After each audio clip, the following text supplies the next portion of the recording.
Boa noite. Vamos lá para mais um Departamento Pessoal com Luciana.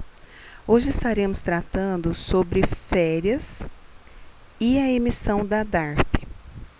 Eu postei um outro vídeo referente à emissão de férias e houve alguns comentários referente ao que seria necessário após a emissão de férias. Então eu resolvi fazer este vídeo mais completo para poder estar auxiliando aí para alguém que tenha dúvida nessa questão. Tá ok? Primeira coisa que nós temos que verificar é o período aquisitivo desse colaborador. O que é um período aquisitivo? Vamos supor que eu entrei hoje, dia 18/2 de 2017. No dia 17/2 de 2018, eu completo 12 meses que se referem ao meu período aquisitivo.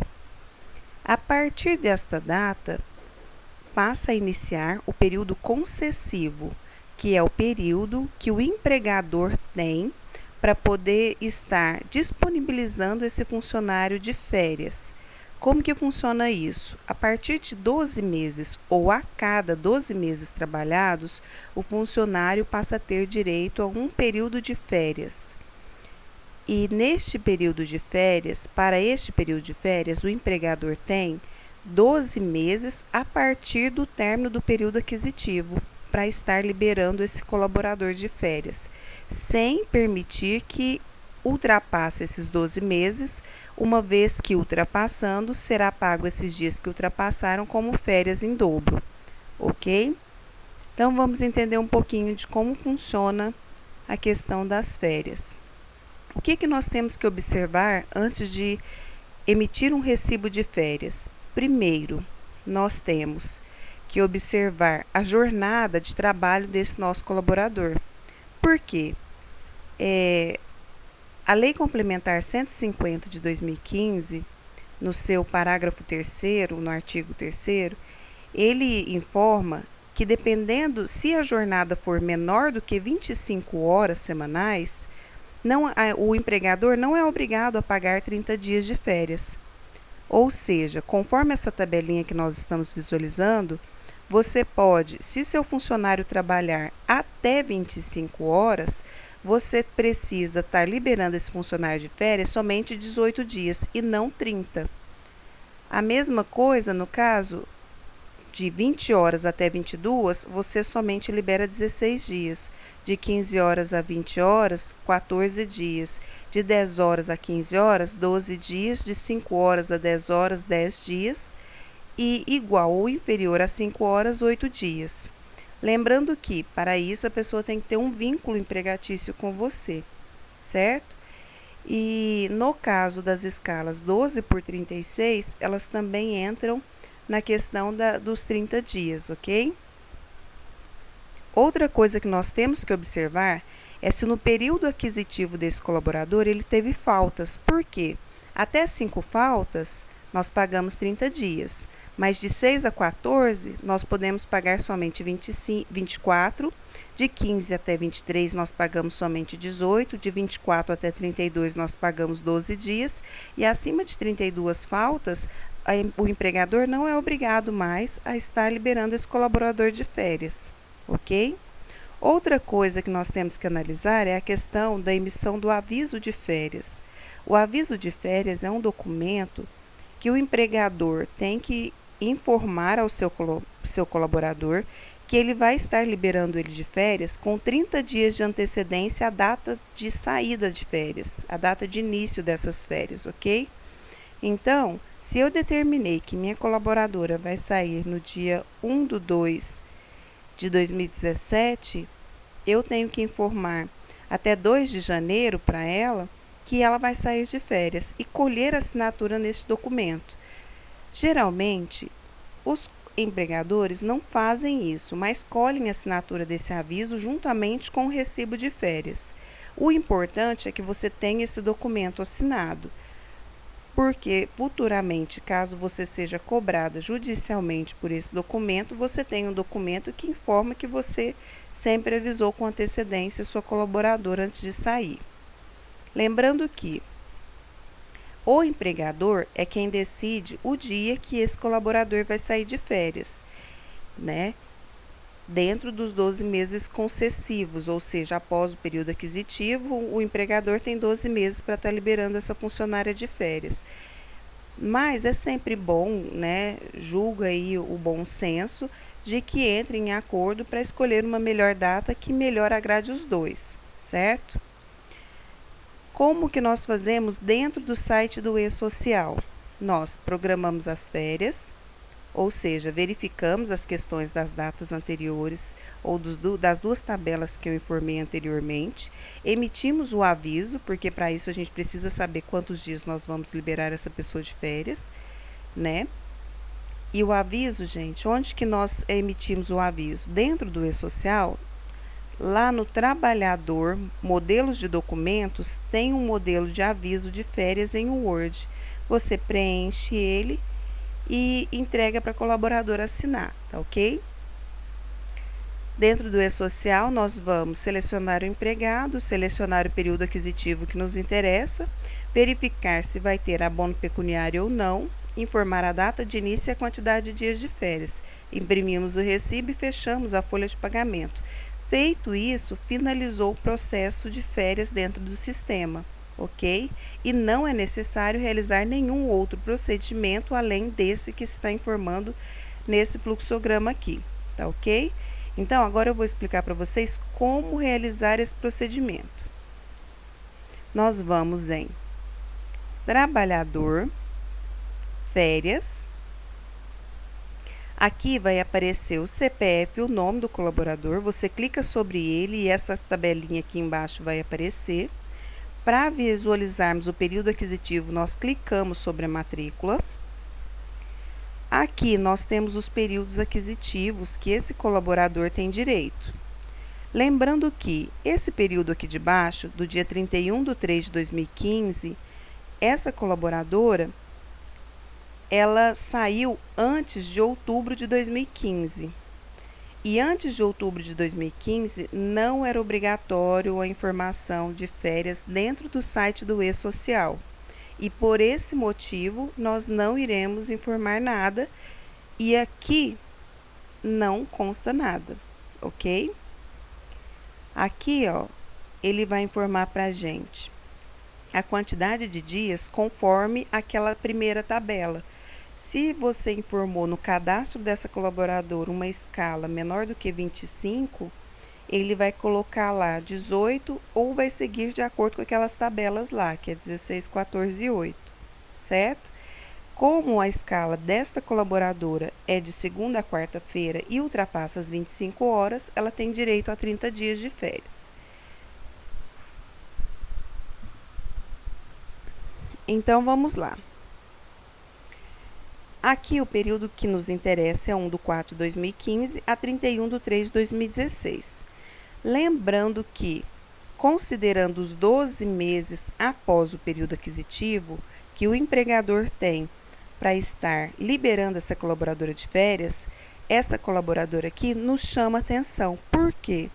A partir de 31/3/2017, eu teria que pagar para ela férias em dobro. E por esse motivo, eu tenho até 2/3/2017 para estar liberando ela de férias, ok? Então, é muito importante entender o período concessivo e o período aquisitivo. Período aquisitivo é cada 12 meses, ou seja, ela entrou em 1/4/2014, trabalhou 12 meses, aí aqui ela já tem direito a um período aquisitivo e teve um ano de concessivo, e assim por diante. Aqui, por exemplo, eu teria que estar emitindo para ela até dia 2/3/2017, com direito a 30 dias, ok? Caso contrário, ultrapassando a 31/3/2017, eu já teria que estar pagando para ela os dias que ultrapassaram em dobro, ok? Para entrar dentro do sistema, nós clicamos sobre o período aquisitivo.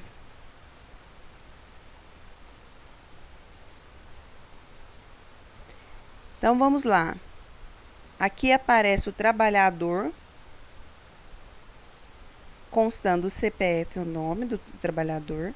Aqui o período aquisitivo e os dias que ela tem direito de férias, ok? Aqui ele dá algumas informações que são interessantes, algumas orientações sobre a programação de férias. Então, vamos lá. Abono pecuniário. O abono pecuniário, o que ele é? O colaborador, ele tem o direito de pedir para poder ter esse abono pecuniário, que é 1/3 dos dias de férias. Ou seja, 1/3 de 30 dias de férias, ok? E esse 1/3 de 30 dias de férias, caso você vá dar, então no caso aqui, 30 dias, se eu colocar sim, ele vai abrir aqui a quantidade de dias convertidos, que seria 1/3 de 30, que são 10 dias, ok? Nesse caso, se eu preencho aqui como 10 dias, aqui eu coloco 20, certo? Como não é do meu interesse fazer dessa forma, então eu coloquei ali não e vou manter aqui 30 dias. O que é importante analisar na questão do abono pecuniário? Se o seu colaborador ou colaboradora tem acima de 50 anos, não pode parcelar essa questão de férias e nem pagar menos de 30 dias ou do período dos dias de férias que ele tem direito. Não pode parcelar, então você tem que pagar inteiro para ele, certo? Agora vamos na questão aqui, eu não quero o abono pecuniário. E aqui, ó, o que nós temos? Data de início de férias. O que nós temos que reparar na questão da data do início de férias? Primeiro, se essa data de início não vai cair numa folga. Porque não se pode liberar um funcionário de férias em dia de folga, ou domingo, ou feriado. Tem que ser num dia útil de trabalho daquela pessoa, certo?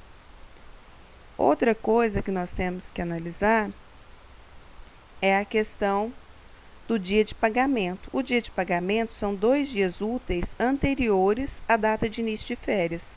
Então, se essa pessoa recebe através de depósito bancário, você também tem que analisar essa situação, porque você precisa pagar essa funcionária com 2 dias de antecedência, 2 dias úteis. Então, vamos lá, nós vamos preencher, então, essas datas. Aqui eu coloquei 1/2/2017, 30 dias. Automaticamente, ele preenche a data de término dessas férias e você vai programar as férias. Quando nós clicamos sobre programar, ele te dá um aviso. Olha, as férias programadas no período de 1/2/2017 a 2/3/2017, com impacto na folha de pagamento das competências 2/2017 e 3/2017. Por quê? Porque no mês 2 de 2017, nós só temos 28 dias no calendário. Então, 2 dias passaram para o mês 3. Então, nós temos que reabrir essas 2 folhas, no caso, para recalculá-la, certo? Então, como nós ainda estamos em fevereiro e eu ainda irei fechar a folha de fevereiro, eu não precisarei reabrir nenhuma folha, eu simplesmente vou recalculá-la, certo? Então, ele pergunta se eu confirmo a programação, eu digo que sim. E aqui ele vem com alguns outros avisos. Qual que é o importante, mais importante? A data de pagamento do recibo, que é dia 28/1.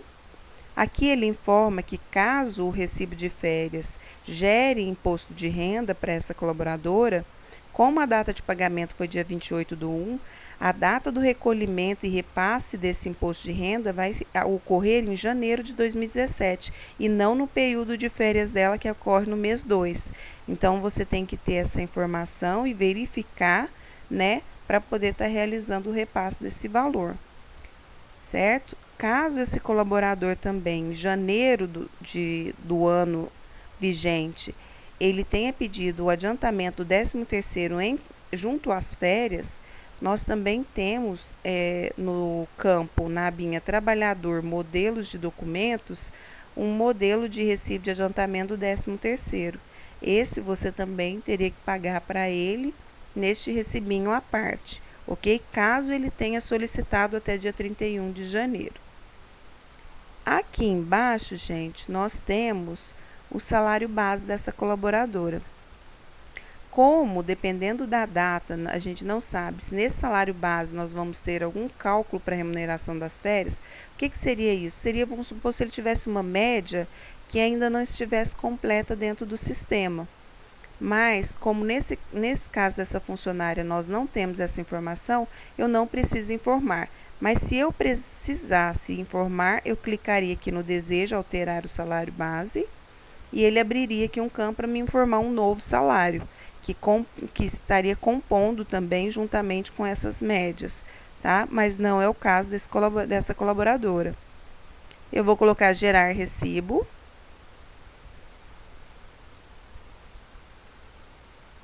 E ele traz para mim a parte de cima aqui do recibo. Aqui eu tenho o empregador, o nome do empregador e CPF, do empregado, o nome do empregado, CPF e UNIS. Aqui o período aquisitivo que vai estar sendo quitado neste recibo, que é 1/4 de 2015 a 31/3 de 2016, e o período que essa funcionária estará saindo para gozar férias, que seria de 1/2 de 2017 a 2/3 de 2017. Abaixo nós temos as bases de cálculos para remuneração das férias. Aqui no caso do salário base está 937 e a média salarial, o que seria essa média salarial? Seria horas extras, produtividade, adicional noturno, que compõe também o salário mensal dessa funcionária. No caso desta funcionária em questão, não tem. Só que o sistema gerou e repetiu o salário, mas os cálculos aqui embaixo mantêm o salário base dela normal, ok? Então, aqui, quais são os proventos que nós temos? Adiantamento de férias. Qual que é o cálculo do adiantamento de férias? É o salário dividido por 30 vezes os dias de gozo. Ou seja, no caso desta colaboradora, ela tem 30 dias de gozo. Então, é 937 dividido por 30 vezes 30, que é os dias de gozo dela. Mas se fosse 20, seria 20, ou se fosse algum daqueles outros da tabela, a gente poderia utilizar, ok? Então, adiantamento de férias. 937 dividido por 30 vezes os 30 dias, que é o dia de gozo, 937. Adiantamento de adicional de 1/3 sobre as férias. É os R$ 937 dividido por 3, que é igual a 312,33. O total dos proventos é o adiantamento de férias mais o adicional de 1/3. Então, é 937 mais 312,33, que é igual a 1.249,33.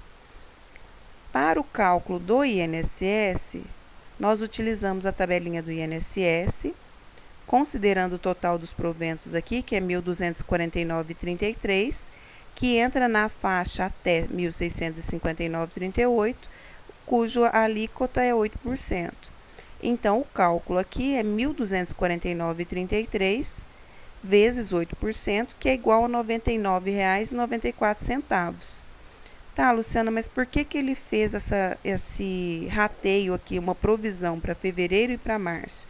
É em função de que, em fevereiro, do dia 1/2 até 28/2, ele coloca na competência de fevereiro. Do dia 1/3 até dia 2/3, ele coloca no mês de março. Então, quais são esses valores aqui? É 99,94 dividido por 30 vezes 28 é igual a 93,28 centavos. R$ 99,94 dividido por 30 vezes 2 é igual a R$ 6,66. E aí, nós temos aqui o líquido a receber, ou seja, o que você vai pagar para a sua funcionária, que é igual a R$ 1.249,33 menos os R$ 99,94, que é igual a R$ 1.149,39. Isso para umas férias de 30 dias.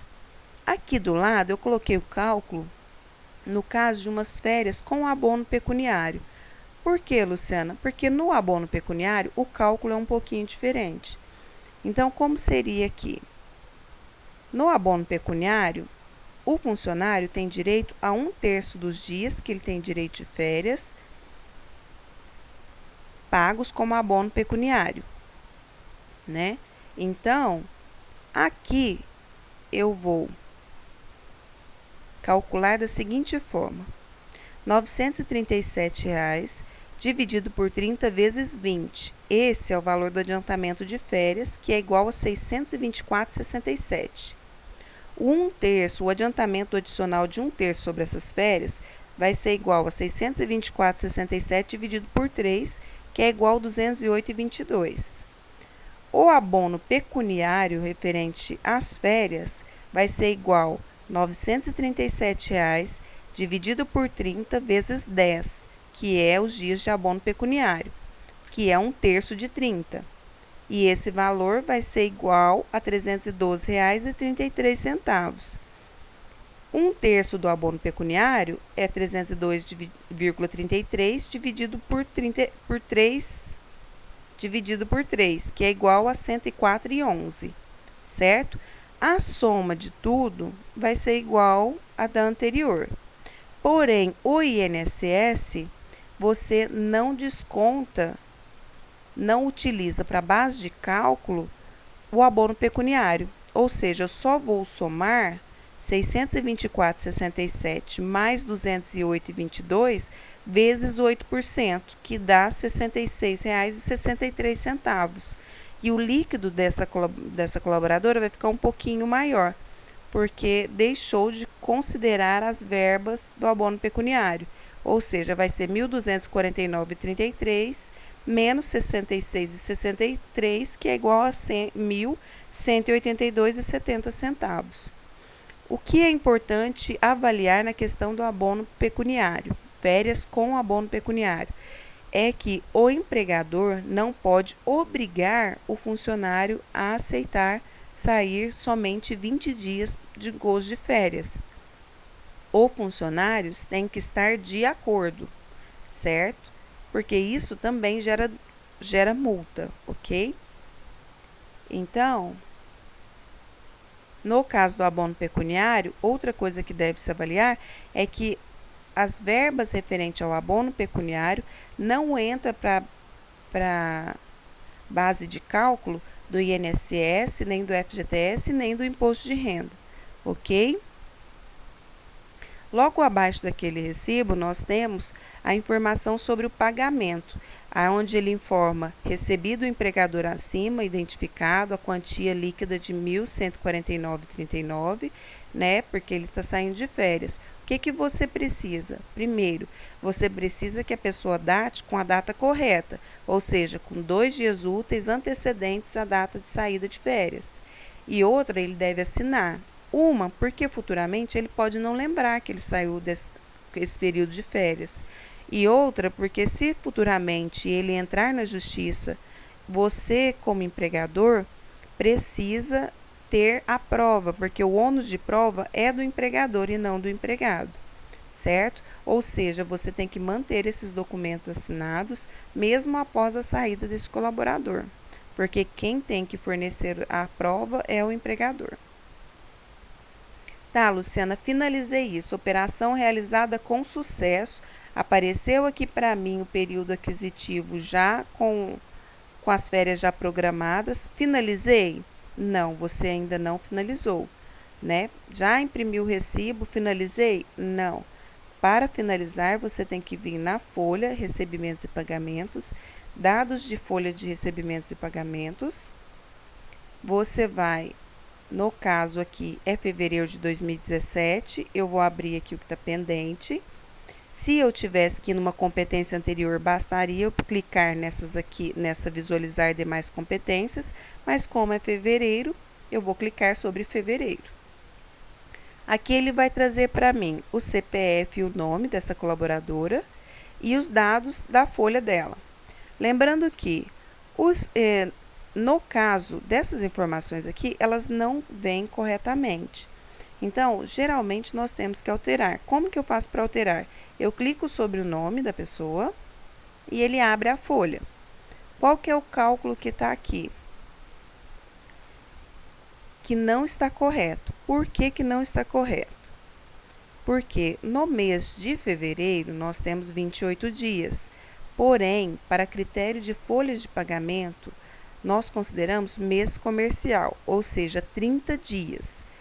Então, nesta folha está faltando o pagamento de 2 dias de salário para esse colaborador e o desconto desses 2 dias de salário para esse colaborador, aonde que ele teria algum valor líquido a receber, ok? Nesse caso, eu não vou alterar, porque eu não alterei o principal lá da folha, das informações da guia, mas eu estou informando somente para que você, caso vá fazer algumas férias em fevereiro, tome atenção, ou tenha um pouquinho de atenção nesse sentido, tá? Então, vamos aos cálculos aqui. Férias, ele vai pegar R$ 937,00, dividir por 30 e multiplicar por 28, porque dentro do mês de fevereiro ele está de férias somente 28 dias. Então, aqui ele teria R$ 874,53. Referente ao adicional de 1/3, ele pegaria o 874,53 e dividiria por 3, que é igual a 291,51, tá? Aqui ele jogou uma provisão do INSS para fechar com a folha do desconto, ok? E aqui também deveria ter um saldo de salário de 2 dias, que seria 937 dividido por 30 vezes 2, ok? Aqui nesse caso, ele repetiu ali as provisões, no caso o valor do INSS, que é igual a 1.166,04 vezes 8%, que dá 93,28. E informou que o desconto, desconto do adiantamento, que é a soma desses dois, ok? Aqui nós mudamos a data para o 5º dia útil.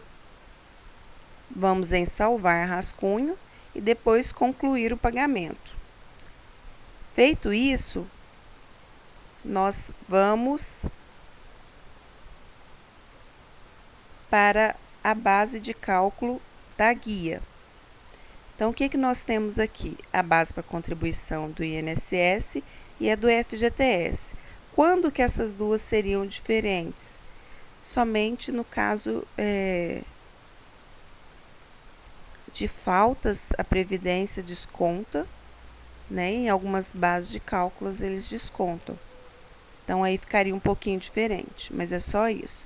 E aqui ele traz algumas informações que o que seria esses valores DAI aqui? FGTS é 8%, FGTS compensatório é 3,2%, contribuição previdenciária do empregador é 8%, o GIRLAT é 0,8%, contribuição previdenciária do empregado, no caso, de acordo com a tabela, também é 8%, e o imposto de renda, ele não teve o valor de imposto de renda, sendo o total, então, R$ 326,47.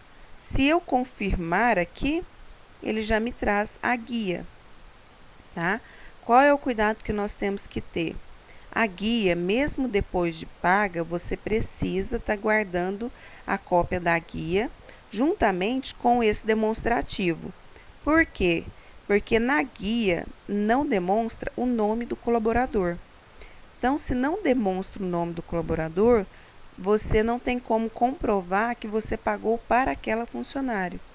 Então, você precisa manter essa guia aqui, tá ok? Juntamente com aquela lá, e entregar esse demonstrativo para a sua funcionária e explicar para ela que ela tem a necessidade de guardar essa guia, porque, muita gente está tendo dificuldade para dar entrada em benefícios junto ao INSS, porque chega lá, aquela guia anterior não consta nomes de funcionários, e aí eles falam que não tem como comprovar que estava sendo pago. Então, é muito importante que a pessoa tenha esse documento guardado, para não há necessidade de ter como comprovar, porque aqui tem o número da folha e eles conseguem consultar pelo número da folha, ok? E aqui, ó, ele recebe aqueles valores, ele informa a descrição dos percentuais daqueles valores informados ali atrás e o cálculo total, que somando todos, vai dar o mesmo valor da guia, ok?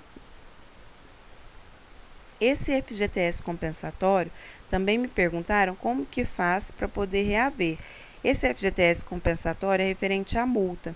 Então, vamos supor, se o funcionário pediu demissão ou vai ter que fazer uma rescisão em função de morte, né, ou justa causa, o empregador tem o direito de reaver esses valores que foram depositados a título de FGTS compensatório, né, referente à multa. E aí, para ele conseguir requerer isso junto à Caixa, basta ele ir até uma Caixa Econômica Federal, munido dos documentos pessoais, uma conta bancária, a rescisão da colaboradora. E também, gente, é bom estar levando essas guias, né? Para você ter, em qualquer dúvida, você já estar com ela.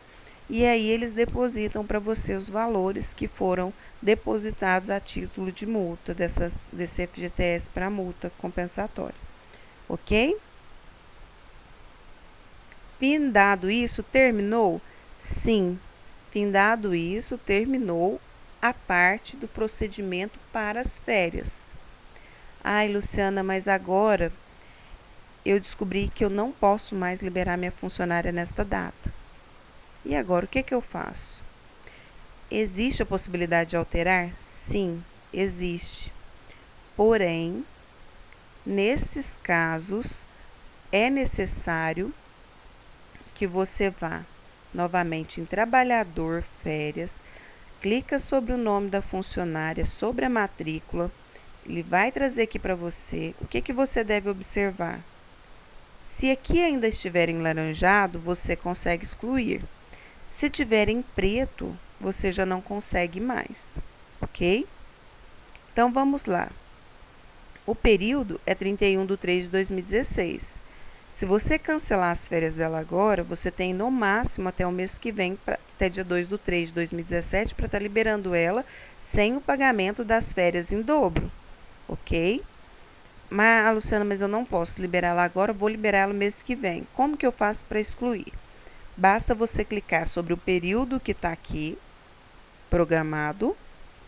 Ele vai abrir aqui para você, porque aqui já está programado, agora já está diferente. Ele vai abrir para você para excluir ou alterar a programação. Se você for excluir, você também exclui a folha. Se você for alterar, você reabre a folha e recalcula os dados dela, ok? Nesse caso, nós vamos excluir, porque eu não tenho uma data correta para poder estar programando as férias para ela. Então, eu vou excluir a programação. Ele vai me informar que eu preciso, que a operação foi realizada com sucesso, mas que eu preciso reabrir a folha.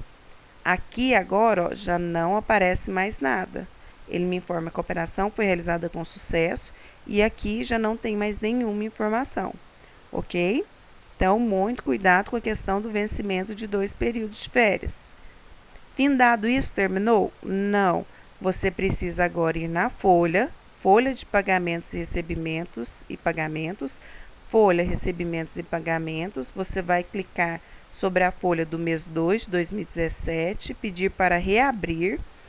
Ele vai abrir isso aqui para você e você vai excluir a remuneração informada, ok? Aqui, ó, você vai excluir para ser cancelado as informações, as verbas informadas a título de férias, ok? Findado isso, clicando sobre excluir, você finaliza o processo de alteração ou exclusão de férias. E caso você vá emitir novamente, basta acessar esse vídeo desde o início, que aí você vai estar verificando os passos que você precisa seguir para estar emitindo o recibo dela novamente. Pessoal, eu espero que vocês tenham gostado. Dá um joinha, por favor, para estar ajudando o canal. Qualquer dúvida, pode deixar nos comentários, que eu vou estar respondendo depois. E agradeço a atenção de todos. Tenham todos uma boa noite.